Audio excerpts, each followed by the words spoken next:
Vous avez sûrement entendu parler du film Artemis Fowl qui est sorti récemment sur la plateforme Disney+. Mais est-ce que vous connaissez toutes les anecdotes qui se cachent derrière? Je crois pas, non. Et c'est à ça que je sers aujourd'hui. Donc installez-vous bien parce qu'aujourd'hui dans Movie Story sur Artemis Fowl, on va parler de toutes les anecdotes sur cette adaptation de la série de romans à grand succès.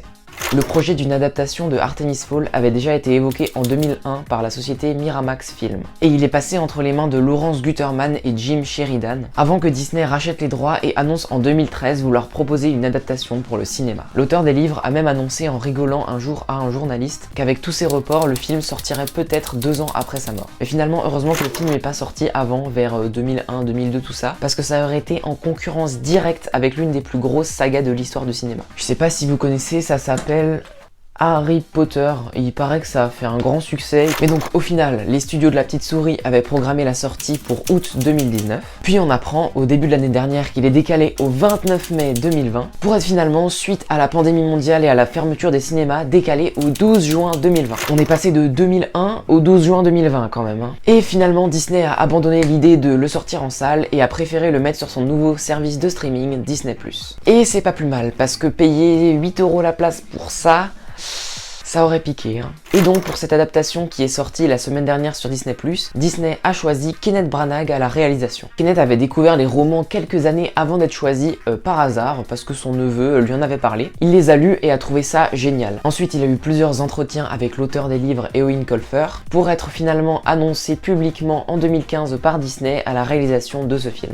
Et si le nom de ce fameux Kenneth ne vous dit rien, je vais vite vous éclaircir. Pour commencer, derrière la caméra, il a déjà réalisé Thor et l'adaptation live de Cendrillon. Et il n'en était pas non plus à sa première adaptation de roman, car il avait déjà mis en scène et aussi au passage joué le rôle titre dans ce film, Le Crime de l'Orient Express de Agatha Christie. Mais il n'est pas forcément connu par le grand public pour sa carrière de réalisateur, mais plutôt pour sa carrière d'acteur. Et oui, là en voyant sa tête, je suis sûr que vous l'avez tous reconnu. Parmi les grands rôles qu'il a eu, on peut noter le commandant anglais dans le film Dunkerque de Christopher Nolan, mais aussi et surtout le rôle de Gilderoy Lockhart dans Harry Potter et la Chambre des Secrets. Et en plus d'être réalisateur, Kenneth Branagh est également producteur sur le film, aux côtés de, entre autres, Robert De Niro et Jane Rosenthal. Au début, Harvey Weinstein était aussi producteur sur le projet, mais après la révélation de toutes les agressions sexuelles qu'il avait fait subir à des femmes, il est immédiatement renvoyé par les studios Disney. Maintenant, après le réalisateur et les producteurs, on va parler des scénaristes du film. Et c'est Adam Klein, Connor McPherson, mais surtout Michael Goldenberg qui ont travaillé sur le script. Ce dernier avait déjà travaillé sur des projets tels que Green Lantern, Contact de Robert Zemeckis ou encore Harry Potter 4. Et malgré cette filmographie qui est plutôt impressionnante, le scénario de ce film est extrêmement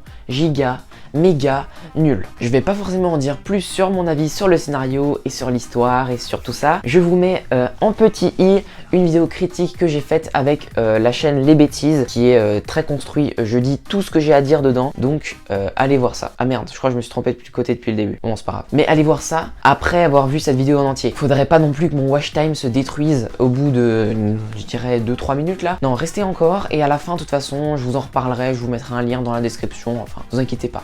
Le tournage a commencé le 13 mars 2018 et s'est déroulé un peu partout dans le monde, à savoir en Angleterre, en Irlande, au Vietnam et à Taïwan. Son prix additionné à celui de la post-production, donc le prix du film quoi, est de 120 millions de dollars. Et l'une des choses qui a dû coûter très cher, c'est la construction du manoir des Fowl. Car oui, le décorateur Jim Clay a fait construire par 300 ouvriers un vrai manoir habitable. Il révèle même qu'il disposait du wifi, du chauffage et d'une cuisine qui marche. Donc en fait, une vraie maison quoi. Par contre, contrairement au manoir, le salaire de Colin Farrell a pas dû être si élevé que ça. Et là vous vous dites, mais pourquoi ça, dis donc, c'est un acteur connu, ça devrait coûter cher quand même. Oui mais bon, quand t'as besoin de lui que pour 3 jours et qu'après 3 jours il a fini toutes ses scènes, ça va.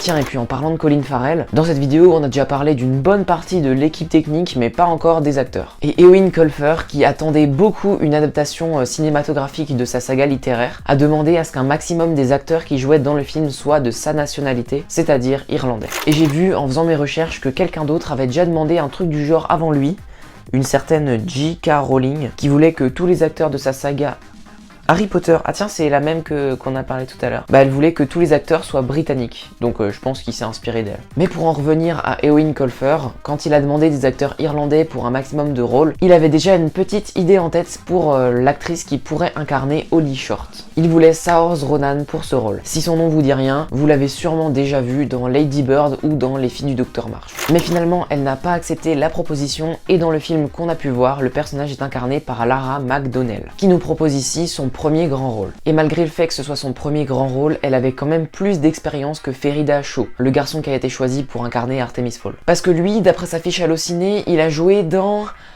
aucun autre film.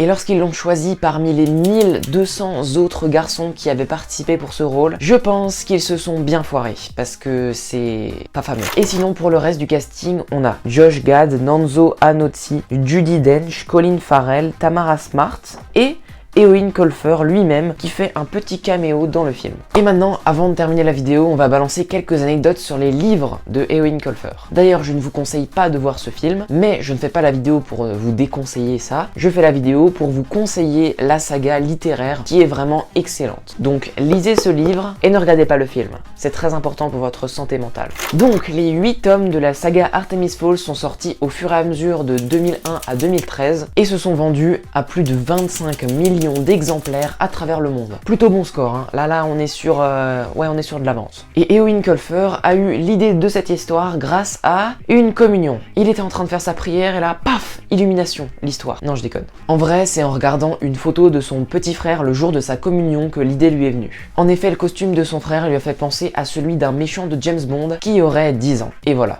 l'idée est venue de là. Et pour l'histoire des fées, il a remis à jour, comme il dit, les anciens contes qu'on raconte en Irlande et qui sont très populaires là-bas. Sinon, c'est Jean Hesch qui a traduit le 6e tome de la saga en français, mais pour tous les autres tomes, c'est Jean-François Ménard qui s'en est chargé. Et si on va voir dans la page Wikipédia de Jean-François, on remarque que... Oh, c'est fou ça! Il a aussi traduit l'autre saga qu'on parlait tout à l'heure. Merde, c'est quoi déjà? C'est quoi?